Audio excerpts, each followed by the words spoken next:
साथियों, स्वागत है आप सभी का आपके अपने YouTube channel RBSC CBSE Hindi ज्ञान के इस भाग में। मैं आपका होस्ट एंड दोस्त सुखजीत सिंह आप सभी का एक बार फिर से स्वागत करता हूं। कक्षा 12 के अंतर्गत आज हम भक्त कवि तुलसीदास की व्याख्याओं का अध्ययन करने वाले हैं। आपकी पाठ्य पुस्तक में इसके दो भाग दिए गए हैं। पहला तो है कवितावली का, जो उत्तरकांड से अवतरित है, और दूसरा जो भाग है वह आपके लक्ष्मण मूर्छा और राम का विलाप है, जो आपके लंका कांड से अवतरित है। तो आइए इसी भाग में इनकी व्याख्याओं का अध्ययन करते हैं, ताकि आपकी परीक्षा के लिए सहयोगी बने यह भाग। देखिए, इसकी जो पहली व्याख्या है कवितावली के उत्तरकांड से, यहाँ लिखा है, किस भी किसान कुल बनिक भिखारी, बाढ़ चाकर चपल नट चोर चार चेटकी। देखिए, कहना क्या चाहता है कवि यहाँ पे इस व्याख्या के अंतर्गत। देखिए, सबसे पहले हमें संदर्भ, प्रसंग, व्याख्या और विशेष लिखना होता है। तो आइए पहले इसी क्रम में कुछ बात करें कि संदर्भ, प्रसंग, व्याख्या और विशेष किस प्रकार लिखा जाए।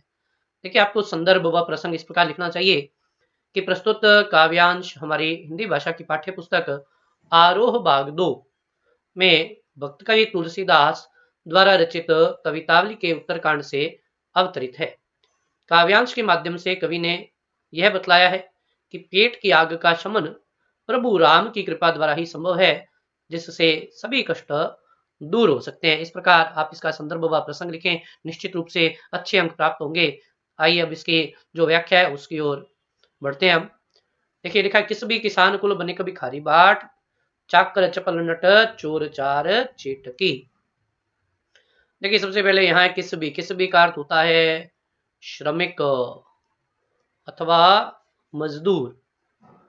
तो किस भी का अर्थ श्रमिक अथवा मजदूर।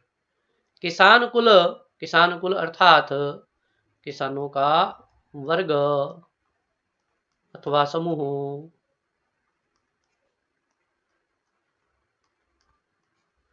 बनिक बनिक कहा जाता है व्यापारी को। भिखारी को ही कहा जाता है भाट चारण। भाट है चारण अर्थात राजाओं की प्रशस्ति का गायन करने वाले, तो ये कहलाते हैं आपके भाट। फिर लिखा है चाकर। चाकर नौकर, नौकर चाकर बोलते हैं हम, तो ये नौकर है। इसके पश्चात चपल नट। चपल नट फुर्तीले कलाकार।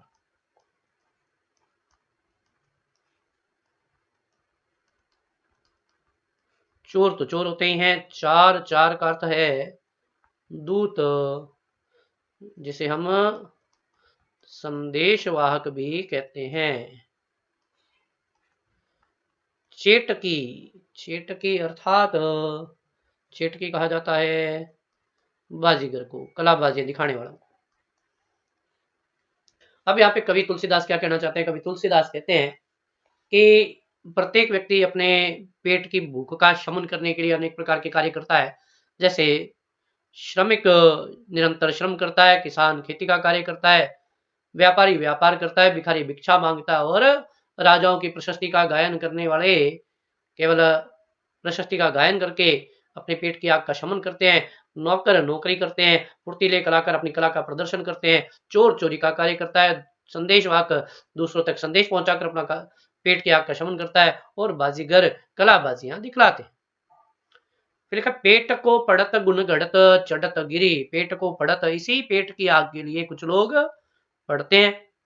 गुण घड़त अर्थात के गुण सीखते हैं, अनेक प्रकार के गुणों को सीखने का कार्य करते हैं। गुण घड़त। चढ़त गिरी, कुछ लोग पर्वतों की चढ़ाई करते हैं। कुछ लोग पर्वतों की चढ़ाई करते हैं। अटत गहन गन अहन अखेटकी। देखिए, यहाँ लिखा है अहन अखेटकी। अटत गहन गन, गहन घन घने वनों में। अटत गहन गन अहन अखेटकी। अहन अहन अहन कहा जाता है दिवस को, और अखेटकी कहा जाता है अखेट करना अर्थात शिकार करना। अटत का अर्थ ठहर जाना, रुक जाना। और कुछ लोग संपूर्ण दिवस घने वनों में शिकार की खोज में व्यतीत कर देते हैं। ऊंचे नीचे कर्म, धर्म अधर्म करी। कुछ लोग इस प्रकार अपने पेट की आग का शमन करने के लिए ऊंच नीच के कर्म धर्म अधर्म का भी विचार नहीं करते। पेट ही को पचत बेचत बेटा बेटकी। कुछ लोग इस पेट की आग का शमन करने के लिए अपने पुत्र पुत्रियों को भी बेच दिया करते हैं। तो ये कार्य भी करते हैं लोग।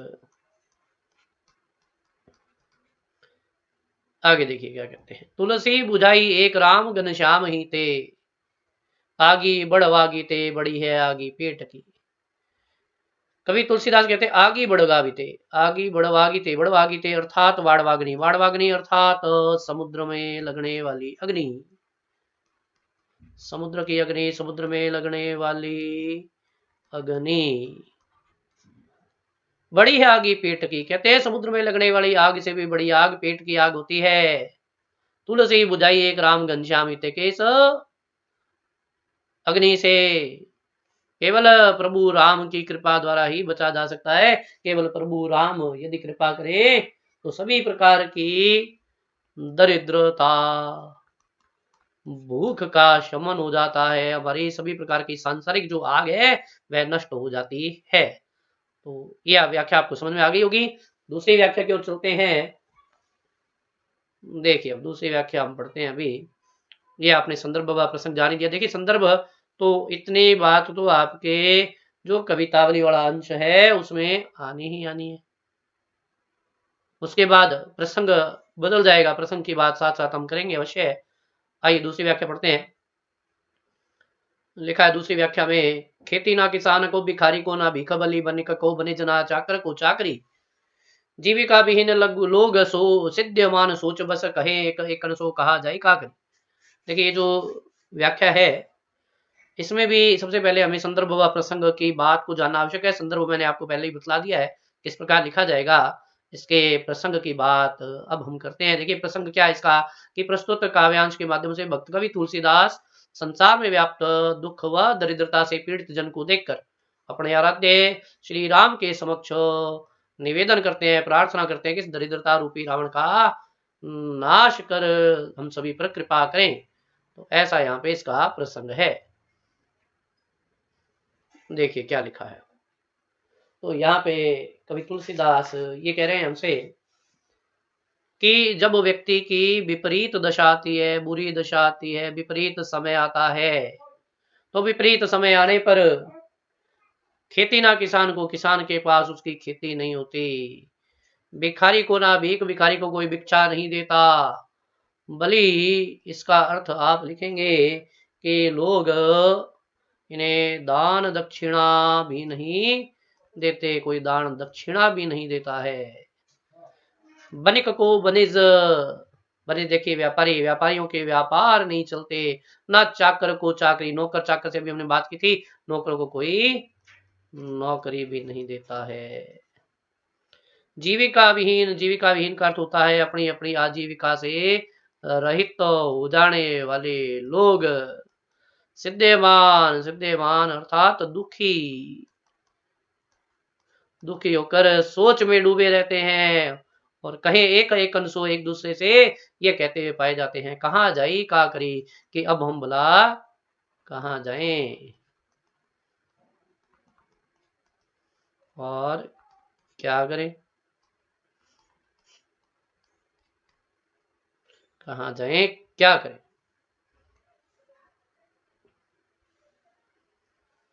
आगे लिखा, वेद हूँ पुराण कही लोक हूँ बिलोकियत। वेद हूँ पुराण कही का अर्थ होता है कि वेदों और पुराणों में भी कहा गया है।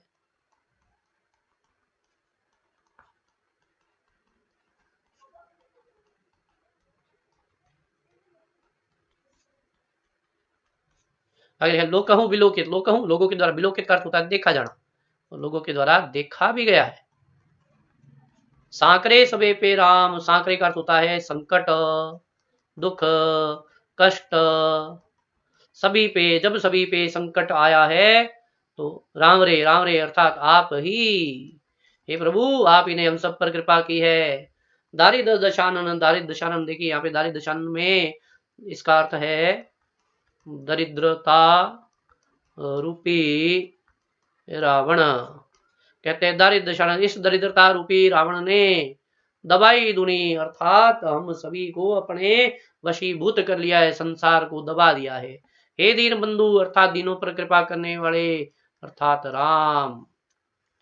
दुरित दहन, देखी तुलसी हाहाकरी, इस दुख रूपी अग्नि में जलता हुआ देखकर, दुरित दहन, दहन अर्थात अग्नि, दुख रूपी अग्नि में जलता हुआ देखकर कवि तुलसी अपने आराध्य श्री राम के समक्ष याचना करते हैं, कहते हैं कि हे प्रभु, अब तो आप ही हम दिनों पर कृपा कर सकते हैं, हमें इन दिनों को कृपा करते हुए इस दरिद्रता रूपी रावण से मुक्ति दिलाएं। जिस प्रकार रावण का जब समय था तब भी रावण के कष्टों से सभी लोग दुखी थे, उसी प्रकार आज के इस संकट के समय में आप ही हम पर कृपा कर सकते हैं।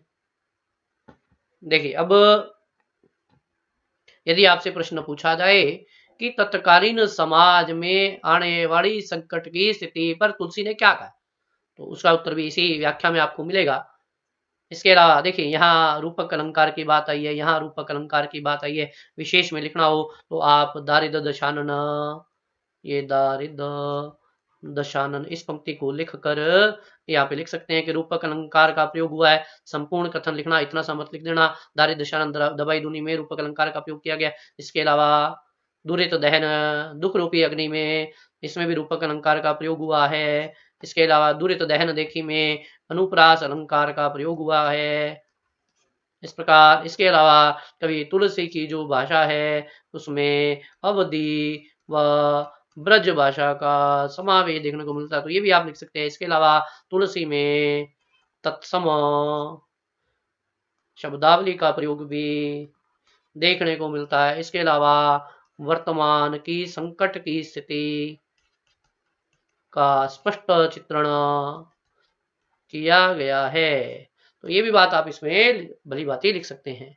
आइए अब इसकी कवितावली की जो तीसरी व्याख्या है उसकी बात करते हैं। ध्यान दीजिएगा, निश्चित रूप से आपके काम आने वाली है व्याख्याएं।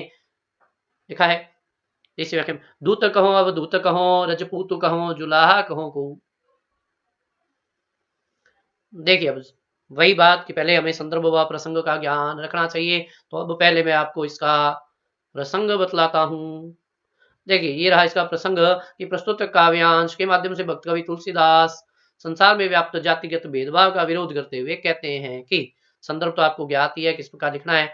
नहीं ज्ञात हो तो व्याख्याओं में पीछे जाकर संदर्भ को भी भली बात आप पढ़ सकते हैं, देख सकते हैं। व्याख्याओं का अध्ययन करें, अच्छे से अच्छे अंक प्राप्त करें, सफलता अर्जित करें, यही मैं कामना करता हूँ। देखिए, अब व्याख्या पढ़ते हैं हम अपनी तीसरी व्याख्या। यहाँ लिखा है दूत कहो।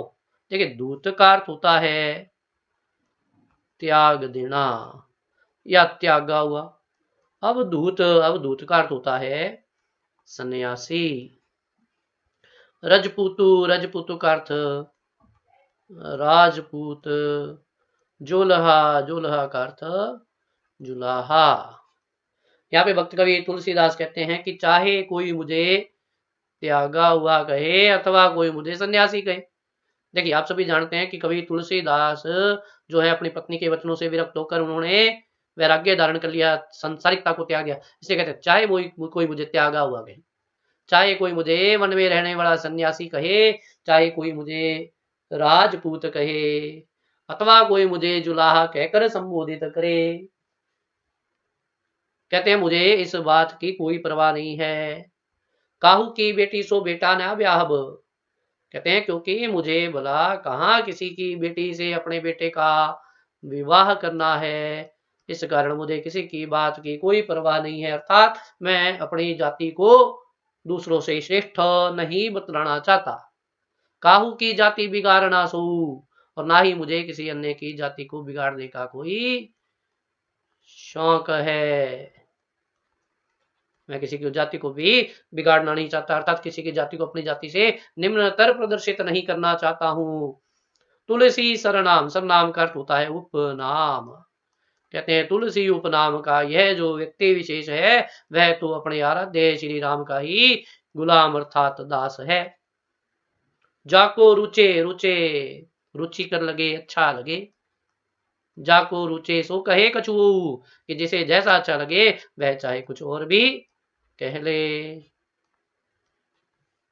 मांगी के खैबो मसीत को सोई बो, लेवे को एको ना देवे को दो। कहते हैं मैं तो ऐसा व्यक्ति हूं कि मांग के भी खा लूंगा, मस्जिद में सो जाऊंगा, लेवे को एक के ना देवे को दो, ना तो मुझे किसी से कुछ लेना है ना ही मुझे किसी को कुछ देना है। कहते हैं जब मुझे किसी से कुछ लेना देना ही नहीं है तो मैं भला इस जातिगत भेदभाव के प्रपंच में अपने जीवन को क्यों व्यतीत करूं, क्योंकि मुझे लोगों की बातों की कदापि कोई परवाह नहीं है। तो ये इसकी व्याख्या है। देखिए अब विशेष की बात करूं तो यहाँ पे जातिगत भेदों का शमन, ये बात लिखी जा सकती है।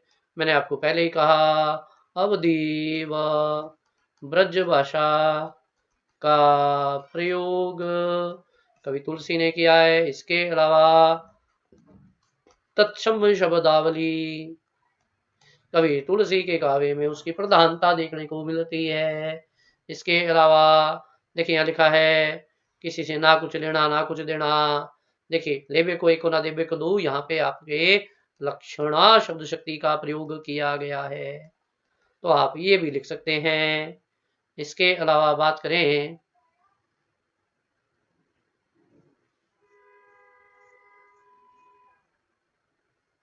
इतना पर्याप्त है, देखा जाए तो इसमें अन्य बातों की ज्यादा आवश्यकता रहेगी नहीं। तो यहाँ तक मेरे ख्याल से आपको ये सभी व्याख्याएं समझ में आ गई होंगी। कवि तुलसी के अन्य जो व्याख्याएं हैं वे भी मैं आपको अध्ययन करवाऊंगा, बिल्कुल आसान शब्दावली में सभी अर्थ बतलाते हुए। इसी प्रकार वीडियो से अंत तक जुड़े रहें। आप सभी का बहुत बहुत धन्यवाद। अच्छी लगे तो निश्चित रूप से अपने साथियों के साथ साझा अवश्य करें, उन्हें भी कुछ ज्ञान प्रदान करें। आपका सहयोग भी उनके लिए अच्छा रहेगा। धन्यवाद आप सभी का।